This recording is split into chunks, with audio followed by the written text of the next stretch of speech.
21, me and Andrew used to have no food. I used to drive my broken Volkswagen Golf to the KFC restaurant in Dunstable, United Kingdom, and I used to sit in my car. And you couldn't ever eat anyone's leftover food if they ever had their mouth on it. But at KFC, they used to buy buckets. And I would sit and wait for people to sit outside, eat their meal, and leave the bucket on the table. And I used to go and take that bucket, 3 or 4 pieces of chicken. And I used to collect 20, 30, 40 pieces of chicken that were perfectly fine, left in the buckets. And I used to go home and I used to freeze that chicken. And me and Andrew would break it up, put it in our rice, and that was our meal. That's what sustained us for that hard year. That year we had when I was 21 and you were 22.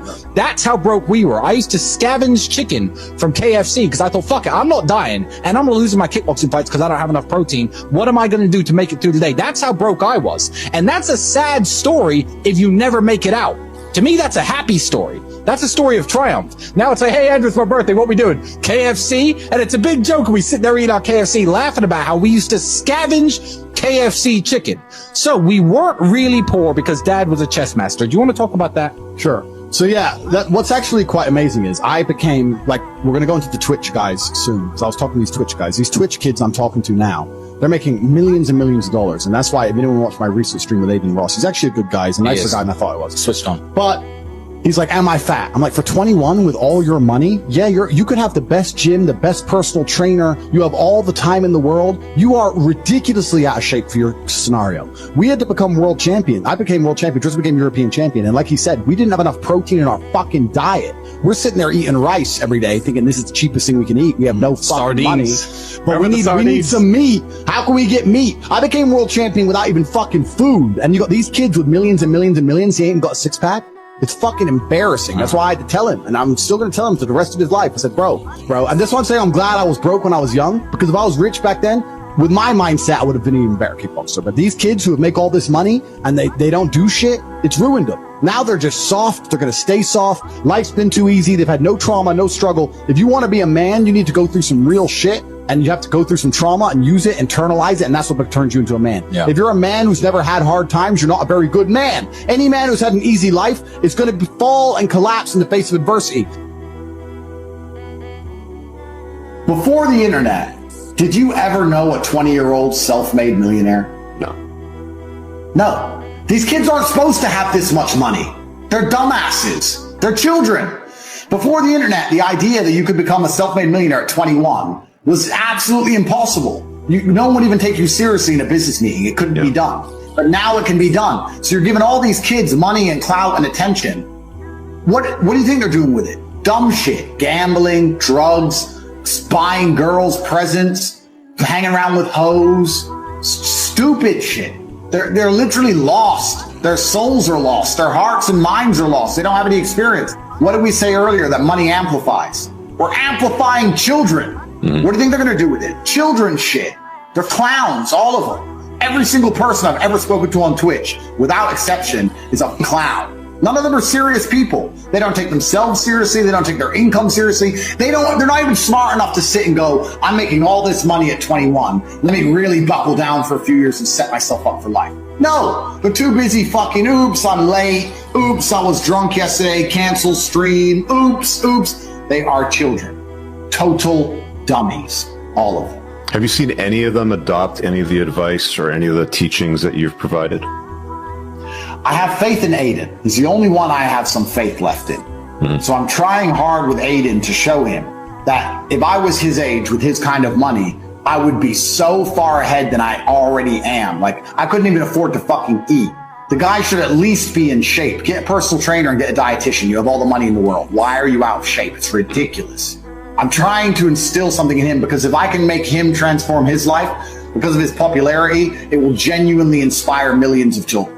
So I am trying, and I am trying with a philanthropic goal, with a good heart. I have some faith in Aiden, but the rest of them are completely lost. Young people, a lot of men say to me, especially, like, what's fun? And I'm saying, doing what you're supposed to do and fulfilling your duty and being proud of yourself is fun. That's the only fun you need. You don't need the fun of trying to chase all this garbage and this hedonism and this black hole. That doesn't lead anywhere. Did you do that for a while? For a while, yeah, certainly. So did I. You have to. Yeah. Until you get to a point where you realize, okay, this is never going to end. Am I going to continue to go down this path, or am I going to turn around and just skip it all? Right. Because it only ends badly. The youth are obsessed with fun. if you look at other societies, the youth are not so obsessed with what's fun today. What's fun now? I need fun now. I'm bored. I want fun. You know, they're overstimulated, whatever it is. They're also selfish. They're also self-obsessed with how they feel. This teaching a whole society and teaching a large contingent of the youth that how they feel plays paramount over the world. If you feel sad, that's all that matters. Not, well, I feel sad, but it doesn't matter because I'm doing the right thing. I feel depressed or I feel stressed, but it doesn't matter because I'm dedicating myself. No. What matters is how you feel right now, which means they only want to be happy all the time. And if you're going to only chase happiness and you don't have any particular skills, you're going to end up just chasing hedonism, and this is where you end up. And it's insanity. I think one of the largest tenets of masculinity for the largest period of human time is ignoring how you feel and doing what you're supposed to do because you're supposed to do it. We feel things, but jobs must be done, whether we are happy or sad. And this is also disappearing from the world. I'm stressed probably 6 days a week. I'm pissed off 6 days a week. But things need to be done. Right. So you just have to do them. It's actually interesting because I think humans, or maybe this is just me coping, maybe this is cope, but I think we're designed to struggle a bit. Because the closer you are to struggle, the more sensible you are. And gender roles all fix themselves in struggle, right? If you have 10 men and 10 women and they crash on a deserted island, the men do the man stuff, the women do the woman stuff. There's no discussion about gender roles because you're going to die. Right. So the men have to go hunting. The women are going to try and sew a blanket, whatever, because we're going to die now. Right. So we don't have time to talk about whose job's what. Right. Also, if you meet somebody who's had a hard life, they seem to be pretty wise. Yes. It's difficult to find someone who's had a hard life who's a total idiot. So I think humans are supposed to struggle a bit. Absolutely. I know it's overused, but hard times create good men create good times, and the good times create a bunch of weaklings, and they mess everything up. Yeah, it goes to a point and then it goes the opposite. It goes the opposite way. Yeah. These people have had too easy lives for too long. People have had it too easy for too long, and none of them know any struggle at all. I mean, I don't know about you, honest with you. Like I can almost crash my car 10 times. And I only slow down when I hit the tree. This is how I am. Like, I think that inside of the human psyche, sometimes you need to be shocked. You need to be hammered with something. That's just how it goes. Because until then, you're like, maybe I'll keep it in mind. Yeah, well, I got away with it. Yeah. But when you finally learn your lesson, right?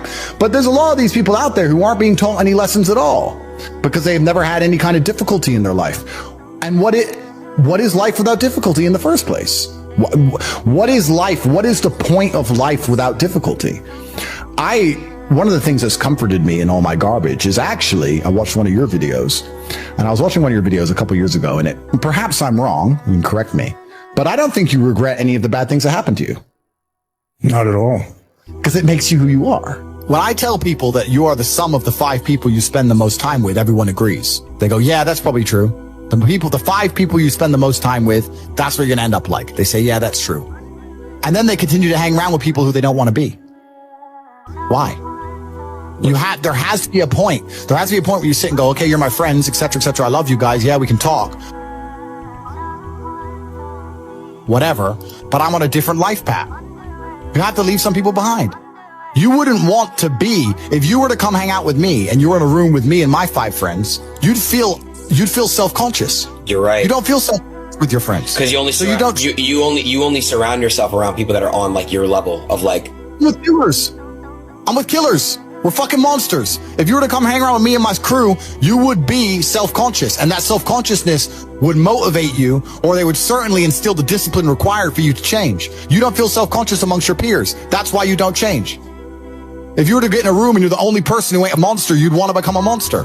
That's life. That's humanity. So I say this to people all the time. If you know you're the sum of the 5 people you hang around with, why are you hanging around with people you don't want to be? And that's why I live in a competitive environment. I live with my brother, my cousin. I live with men. We have a big house. We could all afford 10 houses each. We live together on purpose. If my brother does 500 push-ups, I ain't going to be the bitch at the house. I ain't going to not do them. That's because that's how life was. If we were still in the animal kingdom, the lions that you see on TV, they weren't just born big lions. They had to fight other lions. They had to fight to get that antelope. They had to fight other animals, hyenas, jackals. They had to fight to be the boss.